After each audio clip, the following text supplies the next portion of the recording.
Oh shit, of course. Of fucking course. Oh, it's always something, isn't it, folks? Oh, hi everybody, it's me, Joe, and I'm back with another reaction.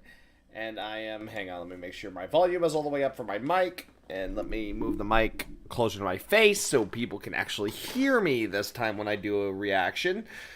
But yes, I'm back. And I'm back with LazerPig. Why? And they said, co-op. Really? Right now? Right now? You do this right now? Silly boy. But yes, I am back with the pig. Why? When I said I was going to do a regular reaction again?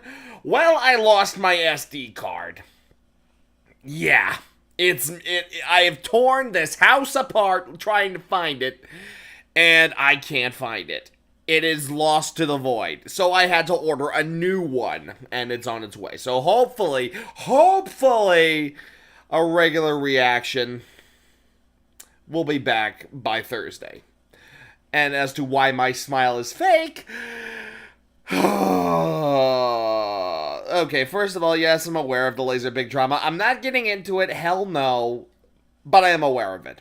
And I don't give a shit, because just to add it, no matter what you guys know, no matter what anyone says, the T-14 fucking sucks! Anyway.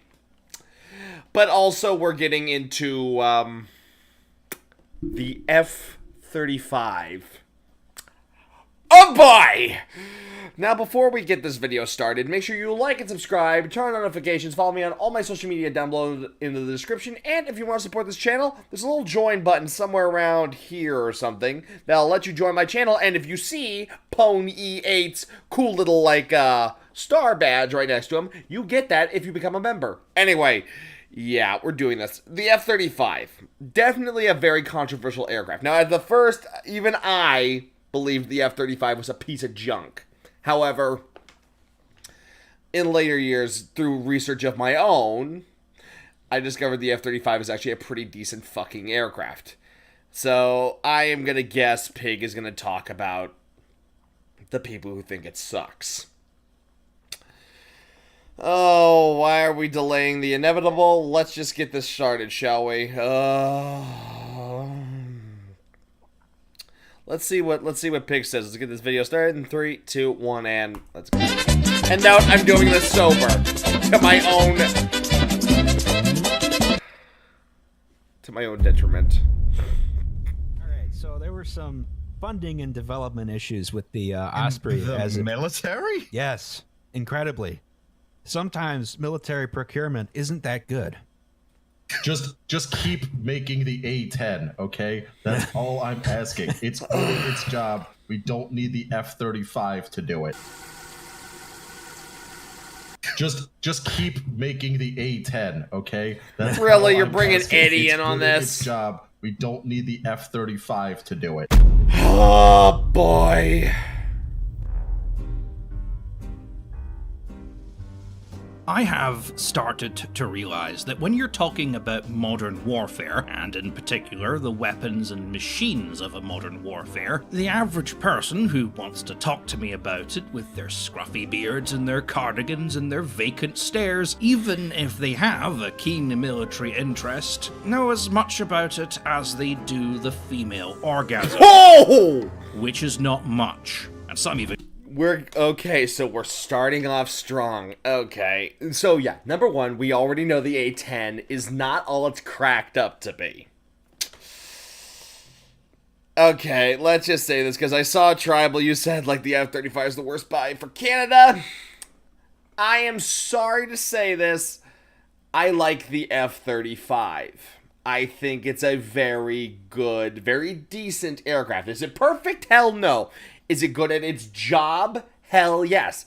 And I mean the job it was meant for, not what everyone's trying to make it do. I think we'll get into that. So let's let LazerPig keep talking. And claim it doesn't exist. I feel sorry for straight women sometimes, I really do. So with that in mind, discussing something like the F-35, which has been built for a future war in a world where things like suicide drones and smartphones exist and are accessible to things like local militias, it's kind of easy to see why the average idiot whose war mind is still stuck in a 1970s concept of combined arms warfare might find it confusing and see it really only as a $1 trillion jet designed to just make a few generals rich and thus are considerably more susceptible to things like this. An article by Forbes, obviously the most credible website of all the internet, which states that finally the US Air Force has admitted that the F-35 was a bad idea. It's a terrible aircraft and they're now looking to replace it with a lighter F-16 style fighter designed for dogfighting. And if that was true, that would make Pierre Sprey right and me, LazerPig, wrong. And thus, I would owe him a deep, deep apology. But do I though? I mean, really? Do I? Because I know some of you may find this hard to believe, but this article posted on the internet by an internet site which dominates half my screen with an ad may not be 100% genuine. No. In fact, in a fit of behavior so uncharacteristic of the mainstream media, this headline, which is the only part of the article most people have read, may be something of clickbait. I know! The shock! The horror! Chapter 3 of the 1926 literary classic Winnie the Pooh describes the titular character Pooh Bear and his friend Piglet discovering a series of tracks which they assume to belong to a creature known as the Woozle. Yet, as much as they follow these tracks and hunt of the mythical creature, they can never quite seem to catch up to it. Enter the book's protagonist, Christopher Robin, who, after some brief investigating, discovers that the tracks that Pooh Bear and Piglet have been following were in fact their own, and the Woozle does not actually exist. Since then, the term the Woozle effect has been used to describe a situation where a claim is made with little or no supporting evidence, usually in a book or an online publication, which then leads to various other publications citing it as a reference, without checking it or doing any proper peer review. Further publications then cite them as a reference, and so on and so forth until you have a chain of citing. Just look at all this. The F-35 was not meant to replace the F-16. It was meant to do a completely different mission that the F-16 couldn't do. The F-35 is not a dogfighting aircraft. Jesus. That simply reference each other as a sourceable material without ever actually presenting any credible evidence. Hence why things like Wikipedia or the fabled r/Ask Historians are so frequently wrong, as their criteria for any claim to be considered credible is that it has to have appeared written somewhere in a book. Hence why so many people think the F-35 is a useless, expensive garbage plane, because, well, the press say so, and they say so because, well, the other press say so, and they say so because, well, the first lot of press said so, and then you follow it all the way back down the bullshit tree until you get to the Russian propaganda channel Russia Today. Which is thankfully currently not allowed on YouTube anymore, so yay us. You've probably heard of it, and its interviews with Pierre Sprey, who until his death was an avid critic of the F-35 and the main source of most of the bullshit you heard about it, despite the fact that he's never worked in the aerospace industry and is more famous for lying about how big and important he was in the development of the F-15 or the A-10 or whatever plane he's claiming he designed today, because once he worked in the closet in the basement of the Pentagon as an advisor to an advisor to an advisor to an advisor to the Secretary of Defense, who had absolutely nothing to do. That alone right there just shows you the parade of lying bullshit, leading all the way up to fucking McNamara. Goddamn McNamara. Oh, why did Kennedy ever pick? Well, then again, it was the Kennedys. Oh my God, fucking Robert McNamara, the leading designer in American-made bullshit. Like, honestly, grade A American lion bullshit. This line right here. Fuck this group of morons. God. do with the project, and whom Wikipedia still credits as the developer of the A10 because, well, it was written in a book. I mean, what more proof do you need? Of course it's true, someone wrote it down. Hi, it's post-production and very tired LazerPig here. Quick note, at the time of writing the script for this video, Wikipedia still credited Pierre Sprey as the designer of the A10. However, over the past month, there seems to have been quite a bit of back and forth, and it seems as of the 1st of this month, all references to Sprey have been removed from the article. Though some people do seem intent on putting it back up, so it may reappear at some point, and, you know, it's Wikipedia. Part of the reason behind this was really that the only real source for Sprey's involvement was the autobiography of John Boyd, who was one of the major players in the reformist movements. Yeah. Now, this book was published after Boyd's death, and the author never actually spoke to him, only his friends and colleagues, including one Pierre Sprey, in which he claims Boyd became interested in his work because of his involvement in the A10 program, which is not true. They were locked in a waiting room together. But that would mean that the only source for Sprey's involvement in the A10 program is Sprey himself, in a book in which he cites himself as a source, making him the ultimate woozle. Can't make this shit up. Anyway, back on with the video. Once you get to that point, you start to realize that pretty much every claim, and I mean pretty much every claim, like 99% of them, made about the F-35 is simply a chain of Sprey saying something for money on a Russian government-funded propaganda channel, and then every minor or major publication tacking its own thoughts and opinions onto it and citing each other. 'Cause God forbid they do some actual fucking journalism.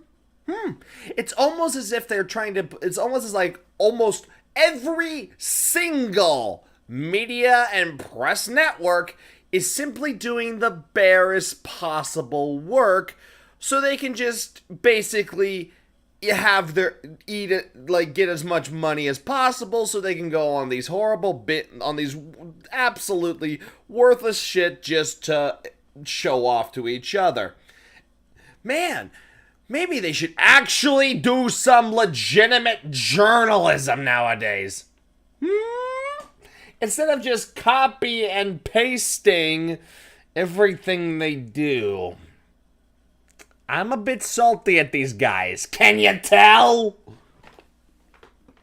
There is a source in the world's dumbest game of Chinese whispers. Until we get to the point where a well-meaning podcast about engineering disasters advocates for the continued project of an aircraft that hasn't been built since the 70s, has killed more of its own soldiers than every other US aircraft combined, suffered the most losses out of any modern US aircraft, and is hilariously outdated, as it requires its pilots to fly low and slow and use a pair of binoculars to identify targets, which it frequently misidentifies, is highly vulnerable to shoulder-mounted launchers, and requires a modernization package that is more expensive per unit than a brand new F-35. Hi, Cloud. Plain they don't understand and would stick their fingers in their ear and scream, la la la la la, I'm not listening. Meme logic is better than reality because it's more funny and we need their views, la la la la la. So no, I don't owe Pierre Sprey an apology, regardless of what Forbes or the various podcasters or people in my comment section think. He is wrong.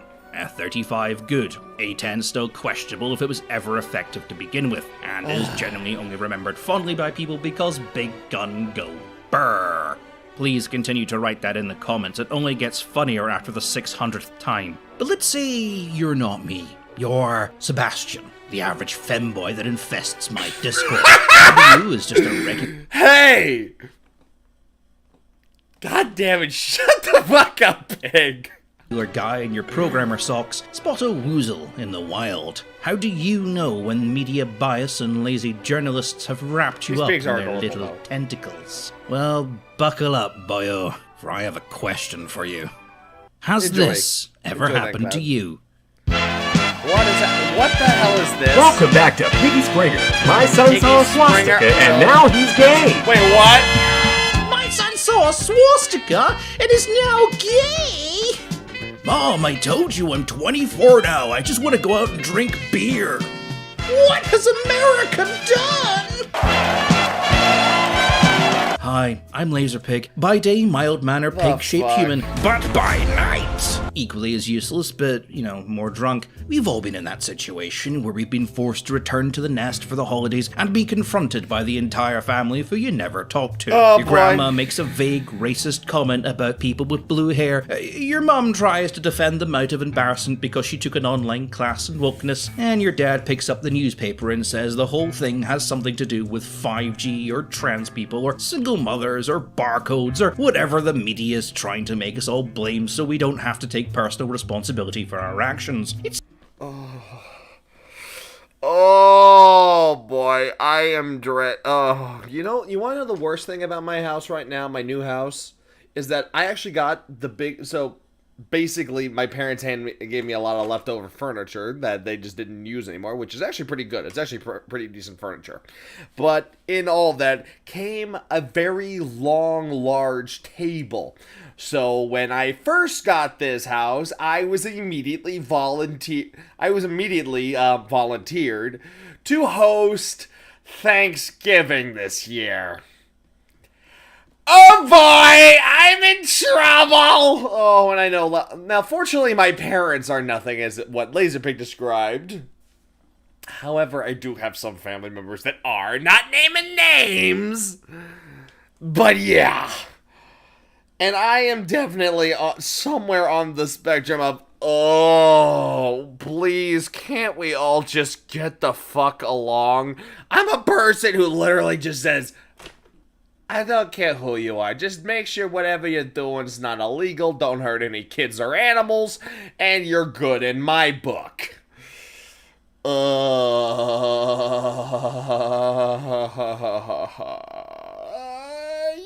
I'm looking forward to Thanksgiving this year.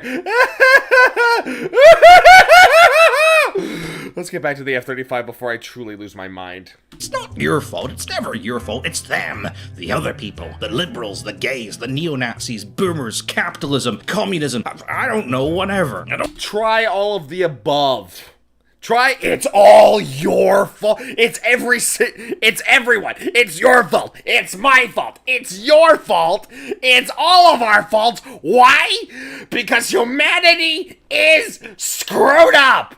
All of humanity. Doesn't matter what side of the spectrum you're on or where you are in the world. We're all screwed up. Get over it. I am regretting doing this sober.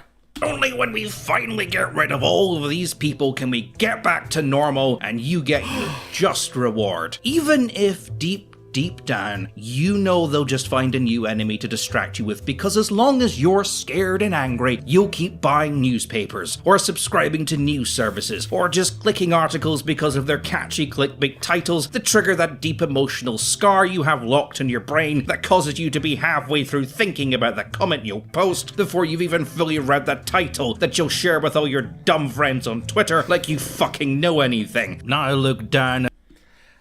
I truly believe that if the world, truly achieved peace in our era, news networks, all of them, would unite, take over nuclear silos, and launch the missiles just to report the end of humanity. That's how desperate these fuckers are.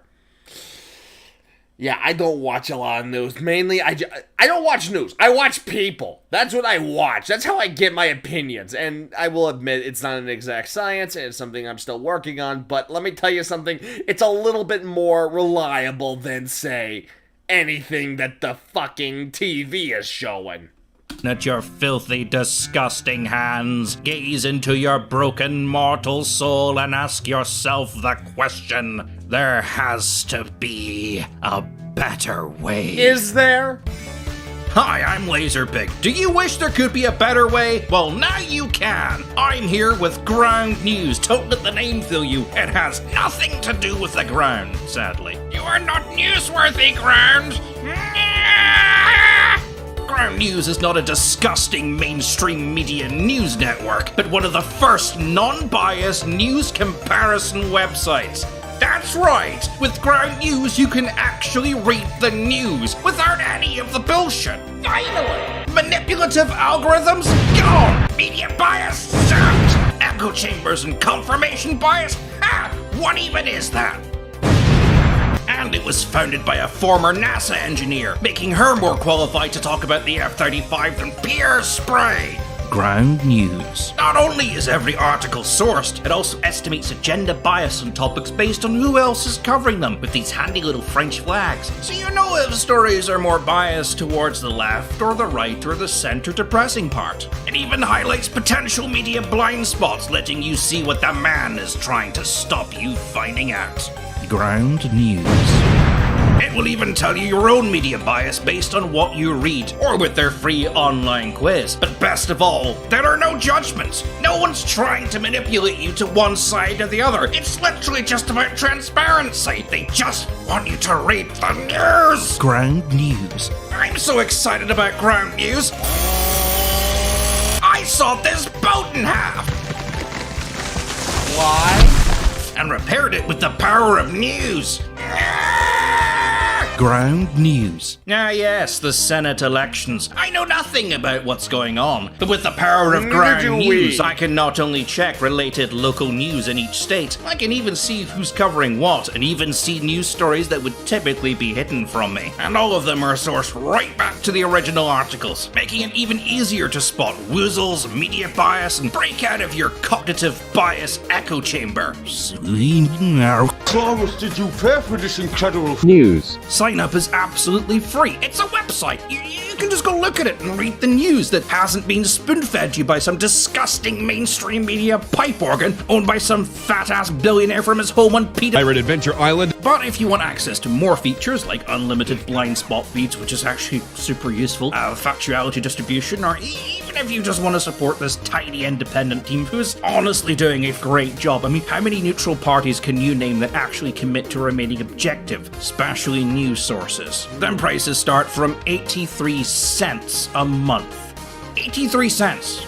You can't even get a coffee for that. Screw that. Premium service is $2.49. That's like a penny less than the coffee I don't buy because all the coffee places around here are terrible and I brew my own because I'm not a fucking savage. Or you can subscribe to Forbes for $49 and get all your news from one source like your dumbass parents and just assume that they are fully researching all their facts and not just spitballing whatever comes to mind because it sounds vaguely plausible and they're judged by how many articles they write and how many clicks they get and not about how good a journalist they are.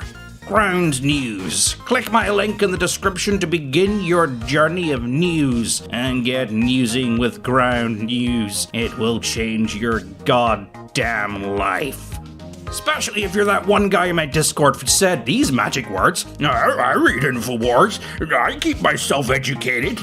Jesus Christ, you... InfoWars? With Alex No. You need this more than anyone else. Anyway, Pierre Spray and other comedy self-proclaimed military experts were invited onto Russia today to speak in English and be broadcast in English, and no one found this slightly suspicious on how shit the F-35 is. When Russians start talking English, I immediately am sus. That is immediately sus. And, holy shit! 15? Again, that is Hebrew. 15 somethings from, I think, I forget exactly what they're pronounced, but thank you for the 15 cash. Thank you. Controversial take, probably, but I like the way the that is true. I like the F-22. It looks, I don't know. It looks too space age for me. The F-35 looks more like a plane. So I agree with you there, Shovel. I agree with you there. Thank you. Booze money. Actually, only a small, only about like 2% of it is booze money. The rest of it goes to my puppy dogs. The rest of it goes for treat cash. That's a treat donation. That's what ladies and gentlemen, one moment. A moment of your time. I have a moment to talk to you about donations and other things. Luna, come here. Actually, where's Koa? Koa! Where you at? Koa! Koa! Come on. Come here. Come on. Come on. Come on. Come here. Yeah. Lady!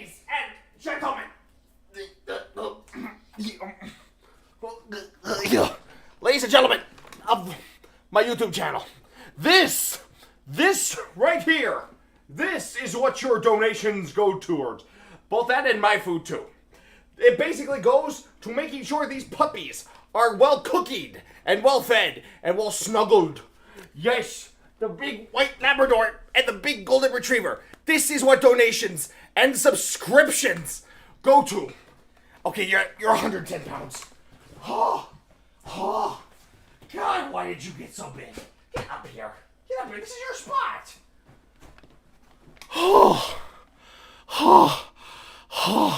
But yes, all of your donations and your subscriptions go mostly to those puppy dogs.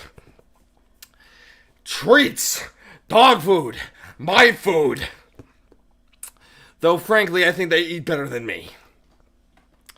But yes, that is what your donations go to. That is what your subscription, what happens when you join. That is where all of it goes to. The puppy dogs.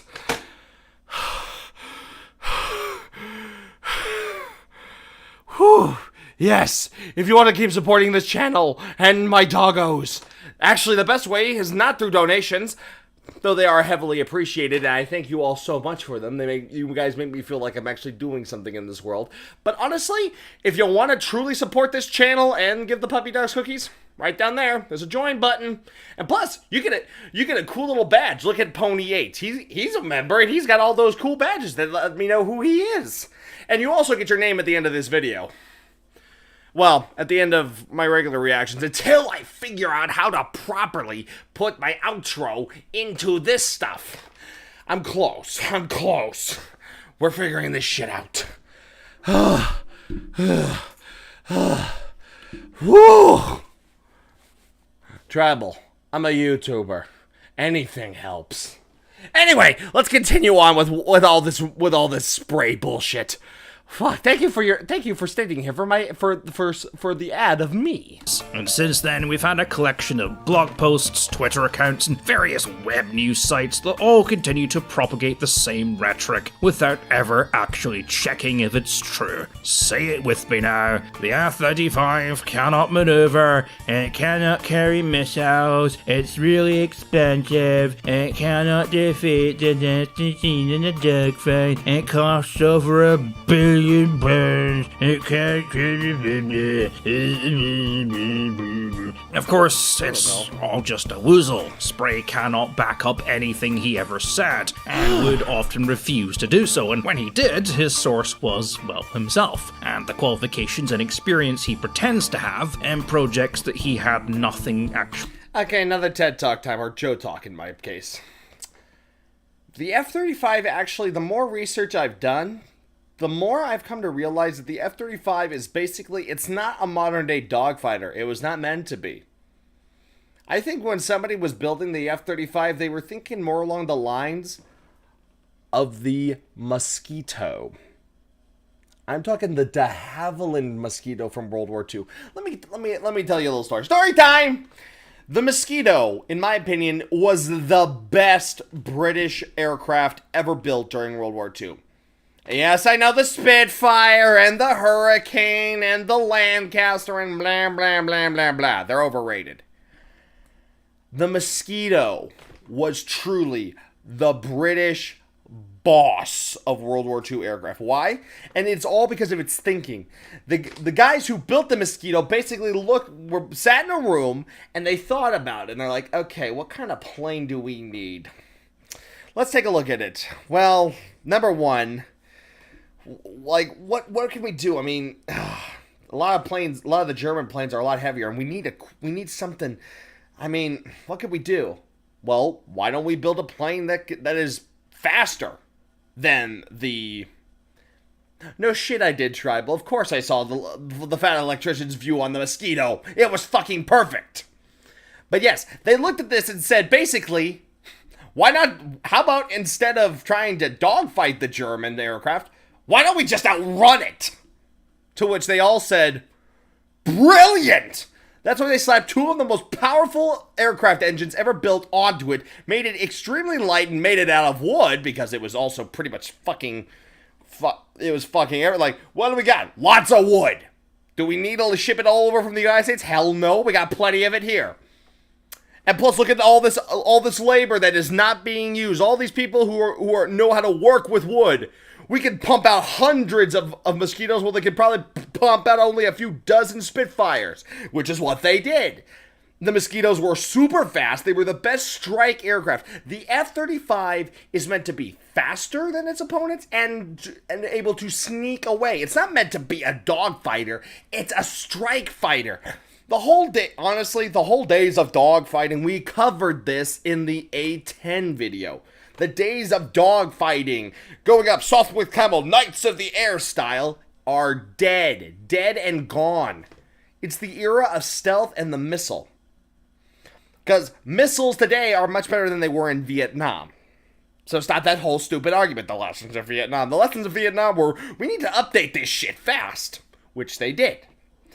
So the F-35 is meant to sneak in, drop a bomb, and then scoot! Sneak, drop, scoot. That is it. True, but that's as fast as it needs to go with stealth. By the time after they've snuck in with their stealth, dropped the bomb, and before even the guys get into their aircraft at 1.6 Mach, they're already out the door. So yeah. Sneak, drop, scoot. That is the F-35 in a nutshell. To do with. Fun fact, in all the documentation I've seen in regards to the development of the F-15, which is when the reformers were in their prime, Spray is mentioned exactly once. What? During a meeting to discuss contractors for the F-15's electronic systems, Spray reportedly barges in and demands that the F-15 be canned in favor of his own design, the F-XX. It's a cool name, but it wasn't really an aircraft design per se, it was just a list of things that he wanted removed from the F-15, which... Actions that taken to hold down... Okay, let's see what Spray wanted off the F-15. Windshield bird proof... Really? Use fail-safe in fail operation flights... F-105 escape seat technology? Are you shitting me? That stuff was oh god. Install in for 25 millimeter. Yeah, okay, fine. Delete nuclear well, that's fine. Delete the pressure suit? Are you shitting me? Delete void. What? You delete Bitchin' Betty? Are you shitting me? Bitchin' Betty's one of the most important... Okay, context for all the people who don't know who Bitchin' Betty is. So anyone who plays flight simulator games, whenever you hear warning, warning, pull up, ground, that is Bitchin' Betty. That is her loving nickname. I forget the woman's real name. I remember reading a report that unfortunately she retired a couple of years ago. She retired literally when the woman who actually was the voice of the voice in the cockpit, when it was told she was going to be retired, she received so many love letters from pilots from both civil and military services. They loved bitching, and they're like, "No, don't retire. Who's gonna bitch at us in the cockpit?" But yeah, so you want to remove Bitchin' Betty? Come on! Oh, okay. Eliminate soft field landing. Idiot. Evaluate material usage. Find other. Reduce the training. Reduce training required. You're gonna let a fucking crop duster pilot fly this thing? Oh, I don't need someone with an education. Just pull Cletus in off the fields. He doesn't need any training. He knows how to fly a crop duster. I'll tell you what, I'll stop them Russians. God, I'll fucking... reduce data avionics. Okay, replace vertical tape with round dials in the rear. Delete... What were you trying to turn this into a Mach 2 SOP with camel? I'm...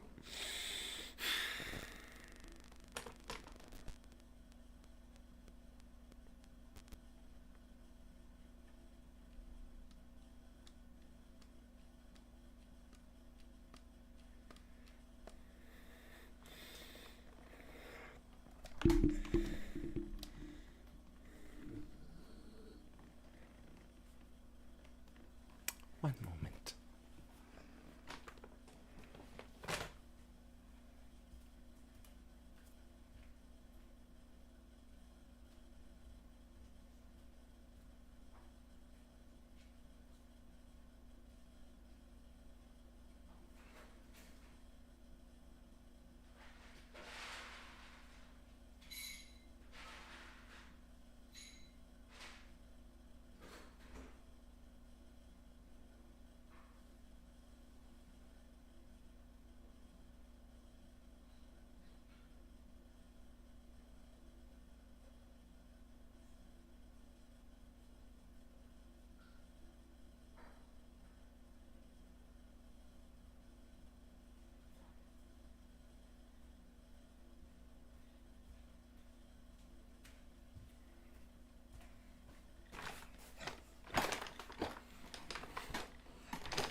To my soon failing liver.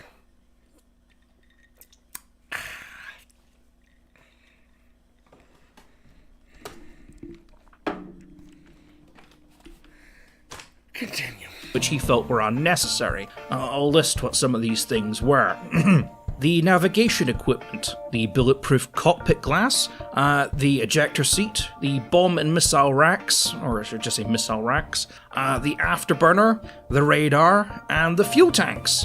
I'll briefly explain that last one. The fuel tank thing was a John Boyd thing. He fully believed that an aircraft should only have fuel for the dogfight and nothing else. And any extra fuel a plane might need to, say, go somewhere, like, you know, invade a country, would be done via external drop tanks, which obviously the plane would drop the second it encountered an enemy, blow up that enemy with its superior maneuverability, and then ditch in a field after running out of fuel. Boyd also didn't kind of anticipate that, you know, you shoot down that fighter and then another fighter shows up and you have to fight that one as well. This is kind of why the reformers, you know, started to get laughed at. But Spray wanted to take all that useless shit off the F-15 and replace it all with a radio you could buy in a hardware store. Because, you know, it's a radio. It does what radios do. A completely unsecure commercial radio in a military aircraft. What could possibly go wrong? The same GOOOOOOOOO 8 cannon used on the A-10, because it's the best weapon, obviously, and stick that onto what is essentially a MiG-21. He was laughed out of the room. So... Good. Okay. Yeah. Number one. Okay. Let's start with the fuel on why you need a lot more fuel than when it comes to flying a fighter jet than actually thought. The whole idea of just for the dogfight was this. Okay. Let me explain something a little bit about another history lesson, folks. This time we're talking about the Battle of Britain. If anyone has ever seen the movie Battle of Britain, which you totally should, it's an excellent fucking movie with a lot of big name stars back then. Really great film. Really great film. There's actually, and they talk about when the Germans are sending their bombers, their HE-111s, over to bomb England. They are virtually for here's something crazy. You'll see a lot of the dogfighting scenes with the bombers. There is no fighter escort for the German bombers. Why was that? Well, it was because the thinking... What the hell am I doing? It's 1 a.m. I'm watching Rage of Planes. I don't know. What are you doing?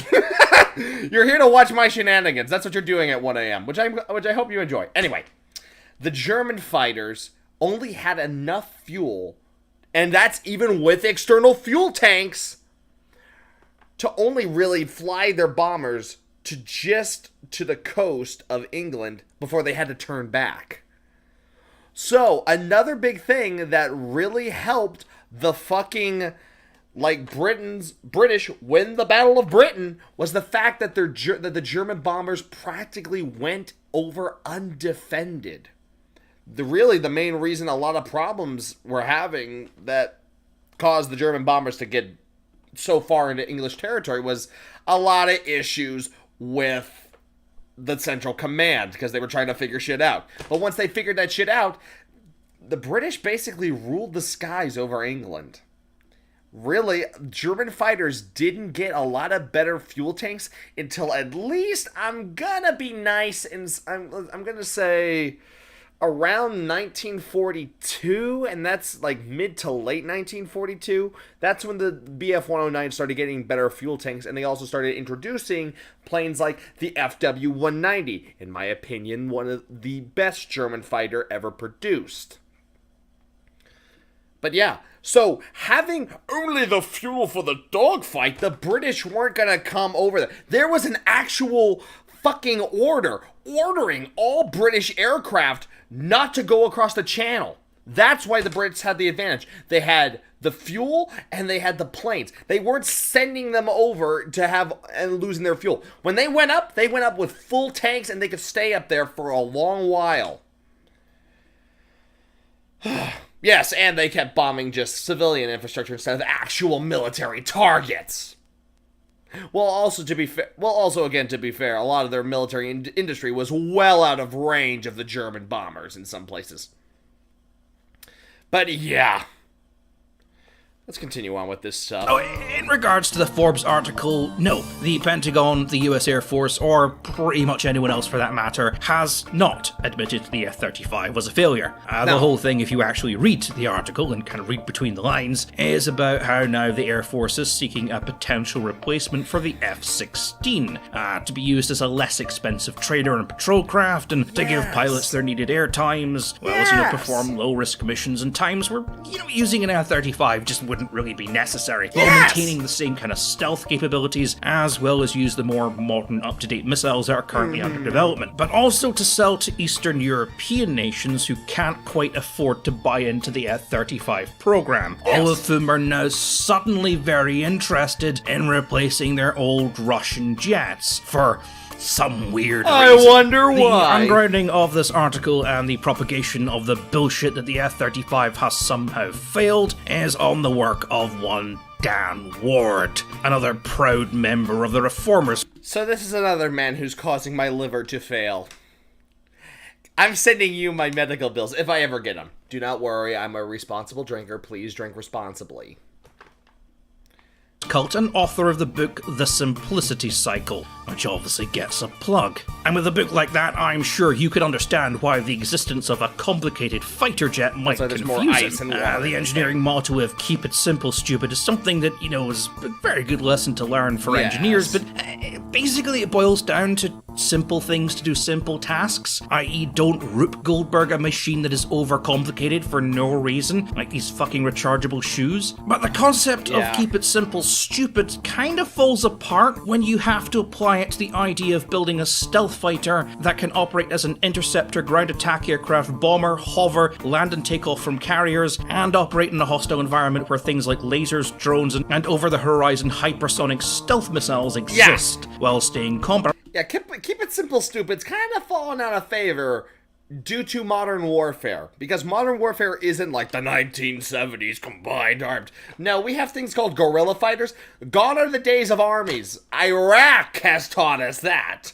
The Middle East has taught us that indefinitely. It's all. This is why counterinsurgency training is starting to take a big foothold in the world nowadays. That's why the Ukrainians are pulling out guerrilla tactics. That's why the Ukrainians have been winning so much in Ukraine. They knew they couldn't beat Russia like head on, face to face in traditional sense. So they fought the way the Russians weren't expecting. That's why they're winning. Continue. Are relevant for the next 50 years. Not because we want one aircraft to perform all these roles and do all these things, but because that is what an aircraft needs to be able to do to stay on top of a modern battlefield. Yes. Do you see the problem? I mean, how do you do all that in a simple way? Because if you can figure that out, if you can build that kind of plane that's cheap and simple, then congratulations, the US Pentagon would like a word. Here's $1 billion from the US black budget. Shut up and go do it. Prove it.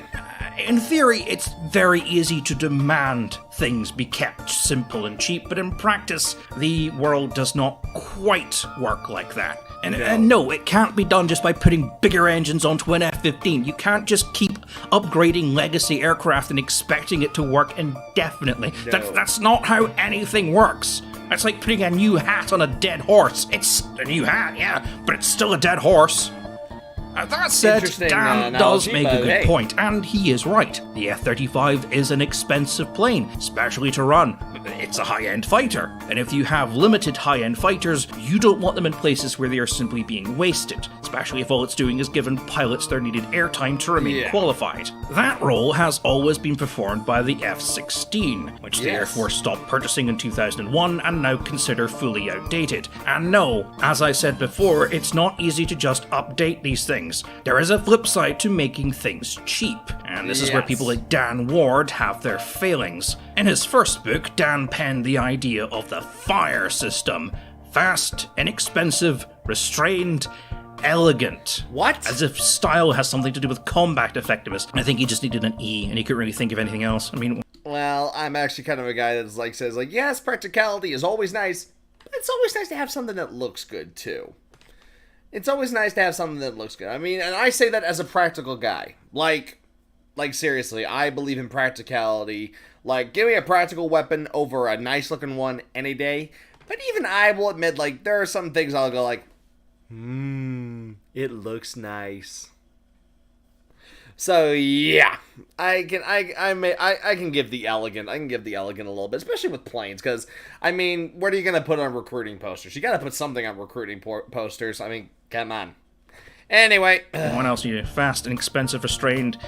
Elephant? I don't know. His belief is that technological innovations can be acquired by small teams with small budgets on short deadlines much faster and with less expense, as the limited time and budget forces the team to concentrate on the sole problem without getting distracted and adding extra features, which he believes engineers will simply add on a whim if they're too relaxed. You'll note here Dan Ward has never worked as an engineer on a design team. He worked in equipment testing. He now works as an advisor to a company that leases out management advisors to military contractors. You'd be amazed how many reformers seem to work exclusively as advisors, not to the military, but to third-party companies, or to their friends who sneak them onto inflated Pentagon budgets via the back door, so they can pretend their stupid ideas have more credibility because, hey, look at all these experts that agree with me. In one of his many publications, this one titled The Simplicity White Paper, Dan quotes the following. The pursuit of complex technology has resulted in the production of weapons that are high in cost, few in number and questionable in effectiveness. That is a quote from Fighter Mafia member Franklin Chuck Spiney in his 8-hour-long briefing, Defense Facts of Life, which would become the manifesto for the reformist movement. It argued that simplistic weapons had historically always been more effective than complex ones, and the US Air Force's obsession with complicated high technology versus the simplistic, rugged weapons of the Soviet Union would lead to the country. And again, we talk... These reformers, they have got to be the biggest Russian... I want to say the word, but I don't know if it's banned here on YouTube as if it is on, like it is on Twitch. But god damn it, these guys love Russia so much. Oh, it's so rugged. It's so simple. It's Russian. Why? Why? Oh, why? Oh, why? Why do you love Russia so much? What is it about... Oh, wait. Wait a minute. Wait a fucking minute. I think I just figured it out.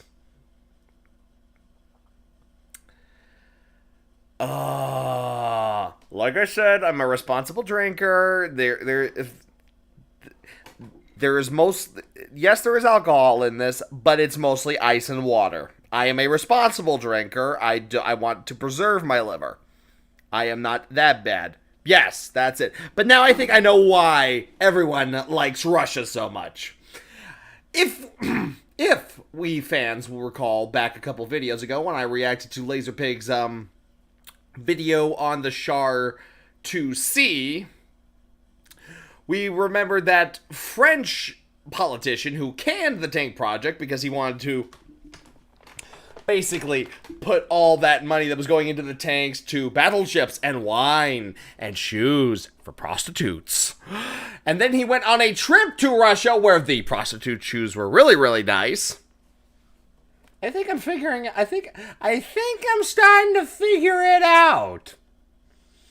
I think I figured it out why these people seem to like Russia so much. You goddamn. Suddenly wow. Wow. Country's inevitable doom. The complicated weapon he was talking about was, of course, the F-15, which was under development at the time. Spiney and the other fighter mafia members wanted the F-15 to be a radarless gunplane. The Air Force ignored them, and the F-15 went on to become the most successful fighter jet of all time, which at the time of recording still holds the highest air-to-air kill-to-loss record at 105 kills to 0 losses. Dan, of course, ignores this and goes on to complain about the complexity of the F-15 over the simplicity of the F-16, claiming that the methodology of keep it simple stupid meant that the F-16 had a development time of just 8 months, compared to the 13 years of the F-15, failing to understand, of course, that much of the technology used on the F-16, including the infrastructure that utilised in its creation, such as wind tunnels, was the result of the development of the F-15. Yes. The F-16 was not a project that ran alongside the F-15 on a more constrained budget, and in fact came out much later, development starting in 1974, 2 years after the F-15's first flight, and used much of the same technology and expertise that had been developed for the F-15. The F-16 had been developed as a completely independent project. It would have probably taken just as long on just as high a budget. Yes. Dan Ward, of course, ignores this because it would defeat his point. Ward's inability to differentiate The hardest thing to make these people do is admit when they've made an oopsie. between unneeded technology and technology he doesn't think is needed is why people like him and the rest of the reformers don't work in the military, and why videos like this need to keep being made, to remind you all that the mainstream media is not a credible source as it once was. Subscribe to Ground News. I think I just But might. Ward was not hired for his expertise. He was hired because he is a walking flesh woozle production machine. Everything he says sounds credible and has that ring of truth to it, which is great if you run a management advisory company and want to show off your credibility to stupid people who need management advisors. But like the rest of the reformers, he has absolutely no idea what he's talking about, is not qualified to even understand the basic principles of what he is talking about, and his arguments come entirely from thought-terminating cliches. I swear to God, if another person looks at me with that same shit-eating grin and says, but jack of all trades, master of none, in relation to the F-35, I may suddenly start advocating for mandatory IQ tests and the death penalty. Okay, this annoys me. I'm just going to rant for a second here. The phrase jack of all trades, master of none is supposed to apply to people who spend all their time learning new trades and skills as opposed to just focusing on one thing and mastering it. It doesn't really apply to a machine that can do two things. Yes, I am a jack of all trade. I do reaction videos. I also do video game streams. I'm also looking into voice acting. I'm looking into so many other fields because I want to expand my reach and my fan base. I want to expand so I can keep bringing entertainment to you guys. Because I love you guys. Because you guys are awesome. And you guys help keep my lights on. And keep food in my belly and give treats for my puppos. So yeah, jack of all trade kind of works for like us, not so much for a high-end fighter jet, especially a stealth one. It's like claiming you need to drag a garden shed full of tools along with you on a camping trip because your Swiss Army knife is a jack of all trades and therefore not specialist enough for your needs. You just haven't worked with a Swiss Army knife long enough. I was a Boy Scout. I know how to work a Swiss Army knife to its absolute limit. God, that tool is amazing. Everyone should have a Swiss Army knife. It has everything.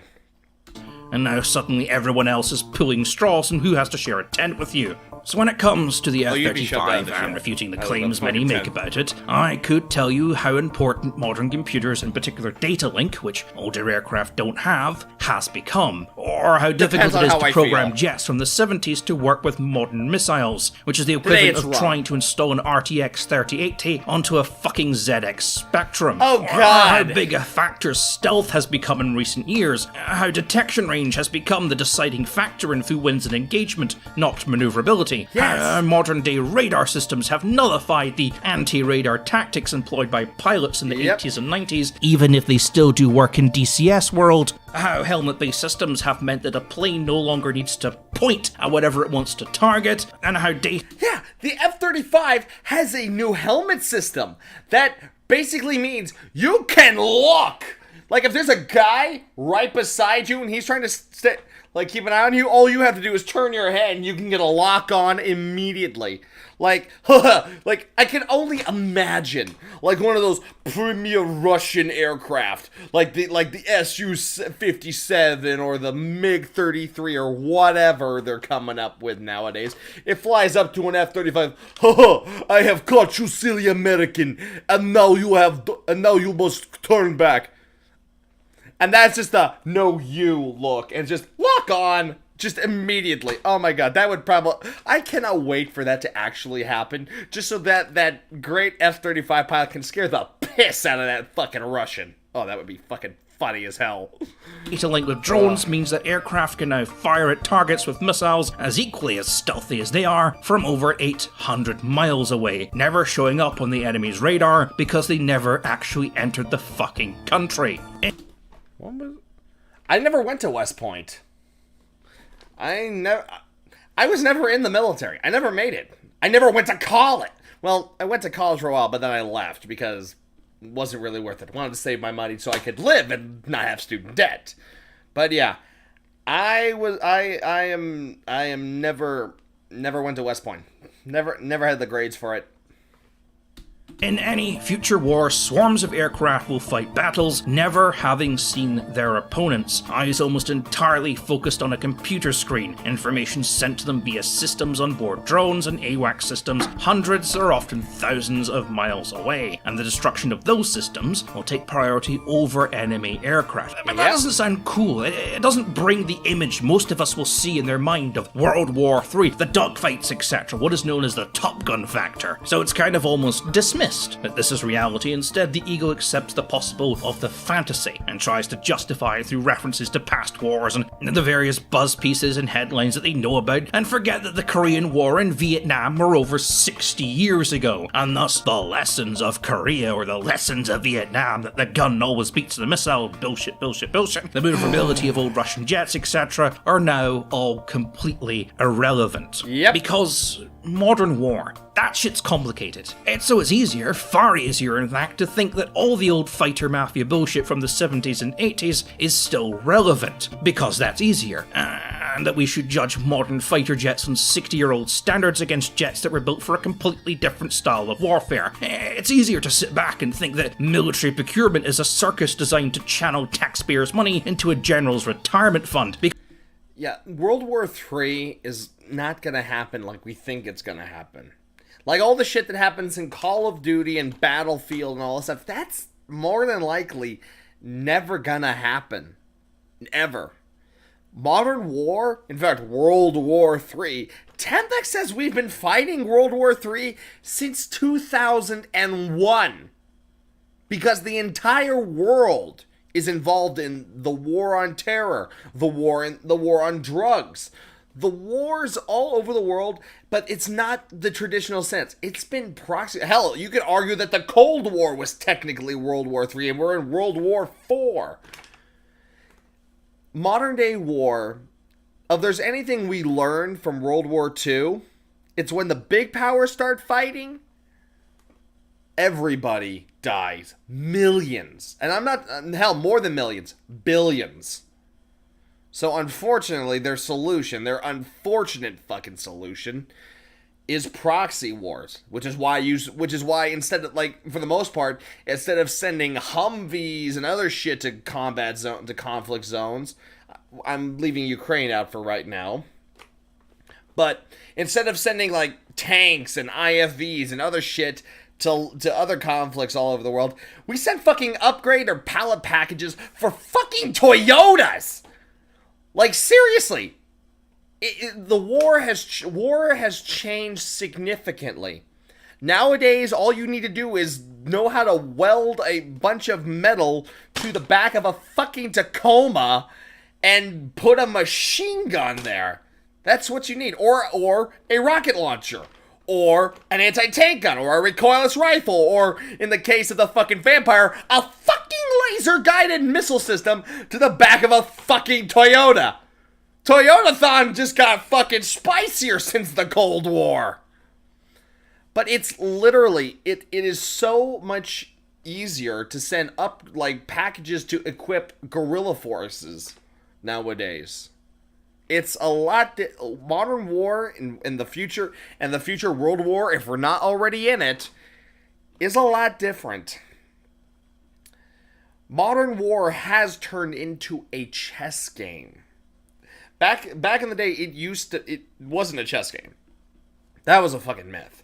But nowadays it is, because the major powers are the ones moving pieces instead of being the pieces.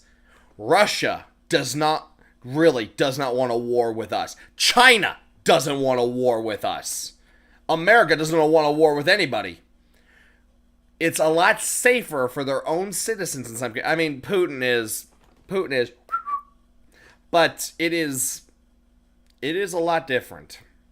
War is a whole lot more complicated. Way more complicated than a guy like me, a guy who is an amateur historian at best, just yelling at videos made by another amateur historian on the internet can talk about. I am nowhere near qualified or anything. I'm just here to entertain people and talk about something that I like. History. Military history. But yeah. Because my mate Kevin, who was in the Marines and drove a truck around, slacked off half the time, smoked a fuck ton of weed, and never really advanced beyond basic, says so. And the military has, unfortunately, no short supply of underachievers who sat around in reserves and like to complain about everything and anything, thinking they know a little bit more about us disgusting civilians because they were actually in the military. And what branch did you serve in? Ha ha ha. Thought so, smug Luke. To put it simply, in the most simple language that I can think of, and I tried doing this with a group of English people in a pub, and it worked on them, so if it doesn't work on you, dear Christ. The F-15, the 16, the A-10, and whatever, is to the F-35 as the crossbow was to the gun. And the gun was loud and expensive and very difficult to use. It was also not particularly accurate and couldn't be used in the rain. I mean, we're talking very early guns here. So why would anyone want one when you have this elegant, quiet, simple weapon that can be knocked out by a half-decent craftsman in a basic workshop in about half a day? And the ammunition is literally just sharp sticks, which are everywhere. Any idiot can pick one up and use one. Guns are an expensive fad. The crossbow has always worked for us in the past. History says so. And so many people believe that. I mean, there are examples of generals throughout medieval Europe refusing to use guns and sticking with the crossbow, right up until about 1503 and the Battle of Seringola, where about 9,000 of the most powerful troops Europe had to offer, with about 40 cannons led by one of the best commanders of the day with a complete tactical and numerical superiority, lost. Because his opponent had guns. Yeah.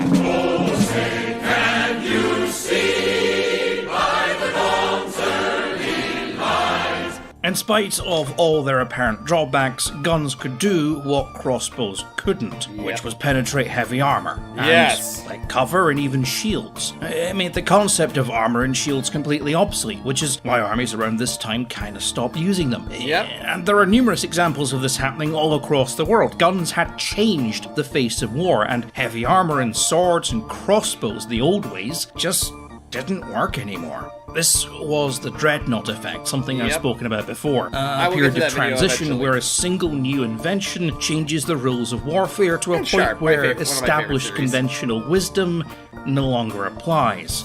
And in a way, that's where we're at with the F-35. War has evolved beyond what conventional wisdom and that tiny reptilian part of everyone's brain that tells them that fighter jets are awesome can logically process. You can't explain to the common public that blitzkrieg is not a battle tactic that works anymore in a simplistic enough way that fits into a Twitter post. I mean, people compare the militaries of nations by looking at numbers, and the bigger number means obviously the better army. You know, the speed and armor of the firepower of this tank are so much better than that tank, therefore this tank wins the battle. This kind of fucking bullshit. But war doesn't work like that. You know, since Russia invaded Ukraine, we've had a number of popular media sites asking, why were the experts so wrong? The people who predicted that Russia could wipe out Ukraine in 48 hours were left scratching their heads and searching for the copium explanations that exonerated them from looking like an idiot. And this is where all the bullshit propaganda tropes come from, you know. Oh, they haven't deployed their elite units yet, or oh, this is only a tiny part of Russia's army. We've yet to see the full force come crashing down, or, you know, this is all part of Putin's grand master plan. Just you wait and see.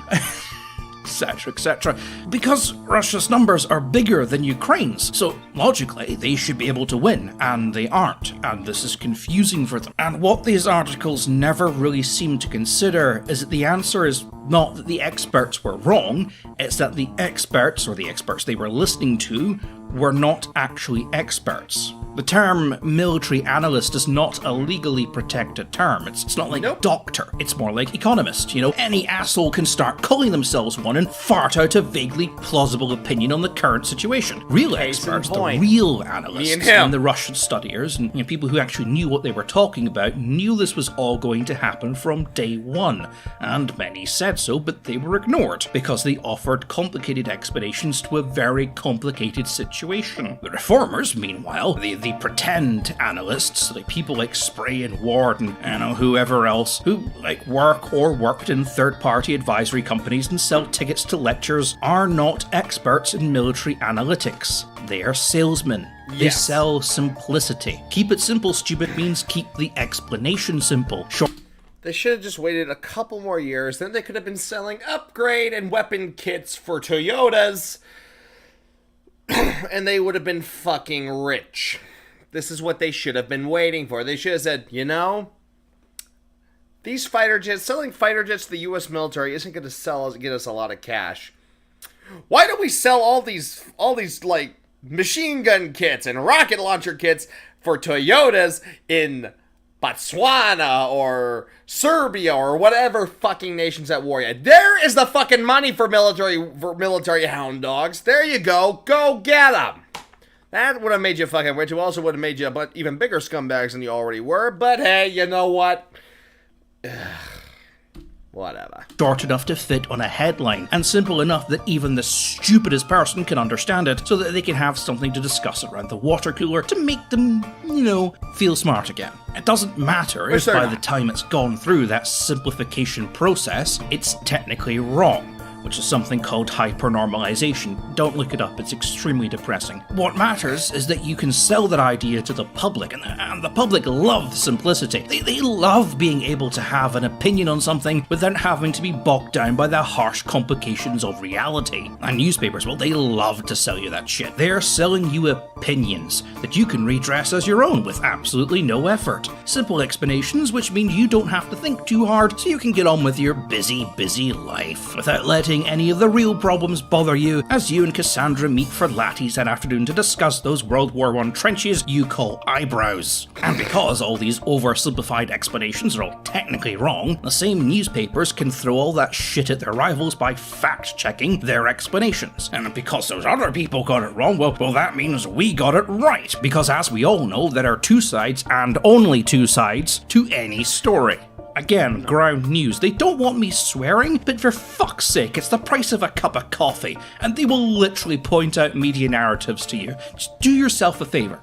I think I'm gonna when it comes to the subscribe to them. F-35, you will hear a lot of shit about it. How it can't dogfight, can't carry missiles, how it's not stealthy, it can't carry the fuel for extended missions, blah blah blah blah. Or that things like stealth are gimmicks and the existence of the S-400 nullifies it as a viable tactic. Whatever. All courtesy of some moron whose idea of research is typing things into Google, unaware that the facts and logic they spout out are almost complete fabrications courtesy of a propaganda department. I know some of you all have very strong opinions on the F-35, and there has been a lot of shit thrown at it over the years, and if people would like, I might get into some of those in more detail, but for the time being... No, what he's saying is that there's more than two sides to every story. That whole two sides thing, that is bullshit. There is not two sides. There are so many sides depending on the topic. There are so many sides. I'm not, like, take me. Just looking at me. The 26 people here, just looking at me. What do you guys think? Where do you think I stand on certain issues? Where do you think I stand? If anyone here, because I think my chat's a little delayed, but whatever, I'm just going to say, if most of you guys said, like, oh, use this or that, I'm most likely a guy who's not even on the board, technically on the board with things. I'm a guy who's like, you know what? Yeah, all of you can argue. I'm going to go with my side and hang out with people and drink with them. I am extremely neutral. Yes, exactly that, but I am extremely neutral. Like I do research into subjects when I have an opinion about something. So and my opinion is very neutral grounding. So I am very different, but it just shows that there's multiple sides instead of just one or the other. That's why I hate divisiveness. I really don't care about anything else other than, like I said, as long as you don't hurt kids, nothing you do is illegal, and you don't hurt fucking animals, you're okay in my book. And that's the majority of people. Well, I don't know about that. Anyway, it's the majority of my friends, which are awesome, and I love them, like Cloud and Nate, and Ben, and Squishy, and Crystal, and Tom, and Cry, and Prime, and a few others that probably don't watch my shit, and Solid, and Flash, and Mirren, and Taco, and Kay, but yeah, and Tribal, and Electro. Jesus Christ, I actually have more friends than I thought. I'm happy. But yeah, multiple sides. But seriously. Take this advice. You don't know anything about the F-35. Well, I think he's talking to you guys. I don't know. I've actually done a bit more research. I've probably done about the same amount of research as Pig here. And I actually do have some friends who are in the military who have worked on the F-35. There was one guy I know in particular, he was in the Navy. All he told me was he did help do maintenance on the F-35. He never went into the specifics, but he basically said, yeah, it's a pain in the ass to work with, but that's kind of standard. It's a new fighter, so yeah. But yeah, most of you guys don't have a fucking clue. Blogs like War is Boring in 1945 and National Interest do not know anything about the F-35. Because almost all the information on what makes it such a groundbreaking plane is classified. What's not classified is beyond their understanding, and they make more money calling everything shit as opposed to great. And the sources of most of those blogs are self-proclaimed military experts whose credibility is barely a step above the average Reddit comment, or in some cases far below it. And of course propaganda rags from foreign nations backed by their own military development companies looking to sell their alternative companies to budget militaries in Asia and Africa and South America.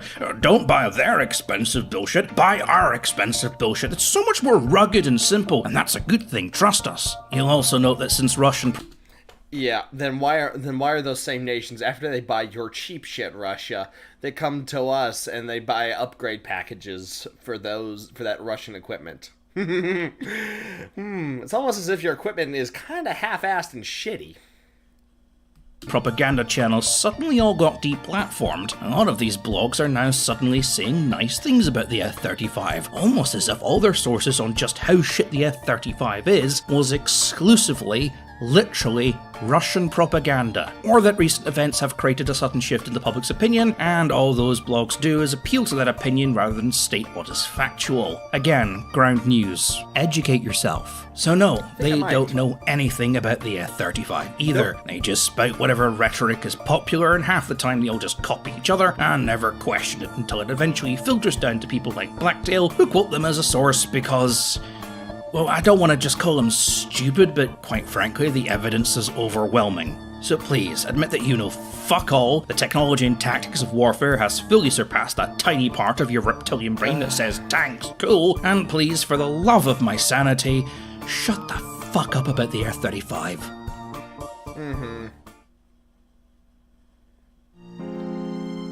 Oh, to quote Socrates, I am the wisest of all Greeks. For I know out of all Greeks that I know nothing. And see, be the good girl you always had to be, and seal don't Yeah, feel, so like he says. know. Well, now they know. Let it go, let it go. Can't hold me back anymore. Really, pig? Let it go. Turn away and slam the door. I don't care what they'll get. You all subject me to this because you all like it when I react to this stuff. So this is so I am blaming all of you. Anyway, specials fucking hate. Funny know how I'll give you some judging distance makes everything seem small, and the fears that once controlled me can't get to me at all. It's time to see what I can do to test the limits and break through. No right, no wrong, no rules. Yeah, I don't blame you, Obi. I just do it because the fans yell me. Go ahead, Obi. Thanks for watching. Let it go! I'm one with the wind and sky. Let it go! Let it go! You'll never see me cry. Fucking here I stand. And here I'll stay. And Starbridge on.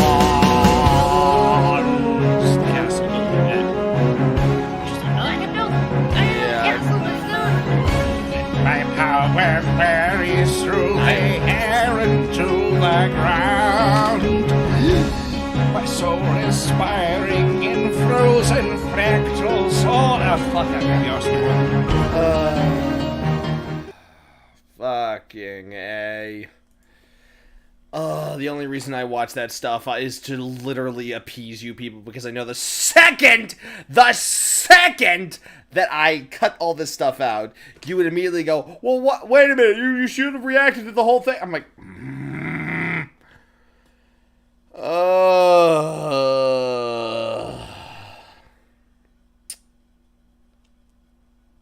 yeah, shut up about the F-35. It's a good plane. Leave it alone. Now, if you'll excuse me, I'm going to go hug my puppies for a little bit and make sure the pain all goes away, and then make myself dinner to enjoy with that rum I had. So, yeah. Hope you all enjoyed this video, though. It was a whole lot of fun to watch. It was also nice to talk about the F-35 a bit and how it's not such a shit aircraft. It's actually a decent one. So, again, hope you all enjoyed it. If you like what you see, please like and subscribe. And if you want to join my channel, right down there. It helps support the channel. Helps get the puppy dogs and me fed. It's always appreciated. But yeah, and hopefully sooner rather than later I will find a way to put the outro in this, so that way you can see your name on when you have officially joined my membership. So yeah. Thank you all for watching, and as always, you know who I am, I know who you are. I will see you all in the next video. Why do I subject myself to this shit?